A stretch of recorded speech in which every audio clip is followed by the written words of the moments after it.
Hello, আসসালামু আলাইকুম। ফায়তুল voice ব্লগে সবাইকে শুভেচ্ছা। আশা করি আপনারা ভালো আছেন, আমিও ভালো আছি।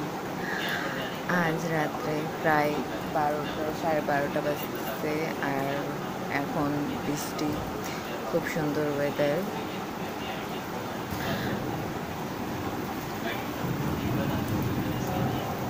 গর্জনের আওয়াজ শুনতেই পাচ্ছেন। আকাশে মেঘ ডাকছে আর মাশাআল্লাহ খুব সুন্দর বাতাস ছাড়তেছে। রাত্রে বৃষ্টি হলে সবারই মোটামুটি অনেক ভালো লাগে।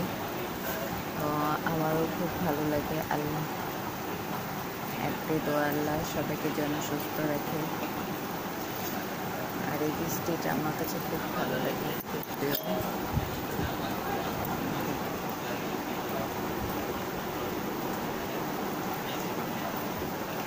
এই যে পানিটা পড়ে আসছে,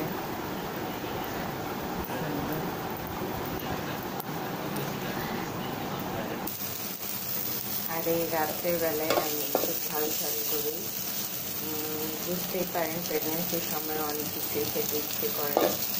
তো ঝাল ঝাল করে পেঁয়াজের ডিম রান্না করবো, ডিম ভাজি। তো আমি সামান্য পরিমাণে তেল দিয়ে আমি ডিম ভাজি করছি, কারণ বেশি তেল খাওয়া যাবে না, মুখ জ্বালা পোড়া করে। আর সঙ্গে হাজব্যান্ড খাবে, তো ওনার জন্য খুব সিম্পলি আমি তেল দেই। অতিরিক্ত তেল উনি খেতে পারে না। আর এভাবে আমি ছেলেকে তেল দিয়েই খাই, বাট উনি বারণ করে বেশি তেল খেতে না, কারণ আমার সমস্যা হয়, গ্যাস্ট্রিকের সমস্যা হয়ে যায়। তা আমি হালকা তেল দিয়ে এখন রাত্রেবেলায় বললাম দুধ খেয়ে আর কাজে খাবো, বৃষ্টি যেহেতু হচ্ছে তখন একটু ঝাল ঝাল কিছু খেতে ইচ্ছে করছিল।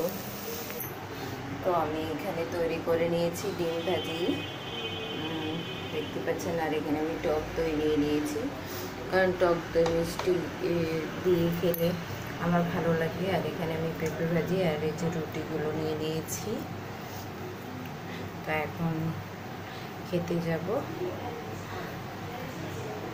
আসলে এই সময়টা মানুষের অনেক কিছু প্রয়োজন হয়ে যায়, কখন কি খেতে ইচ্ছে করে কিছু বলতে পারি না, বুঝতেও পারি না।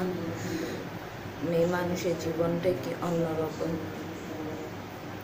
আল্লাহ মেয়ে মানুষকে এত সুন্দর করে তৈরি করেছে, কিন্তু কষ্টেরও অভাব দেয়নি।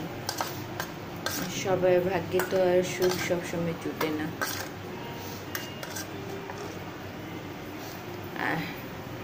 ওকে, ঠিক আছে, আল্লাহ হাফিজ। সবাই ভালো থাকবেন, সুস্থ থাকবেন, আমাদের জন্য দোয়া করবেন।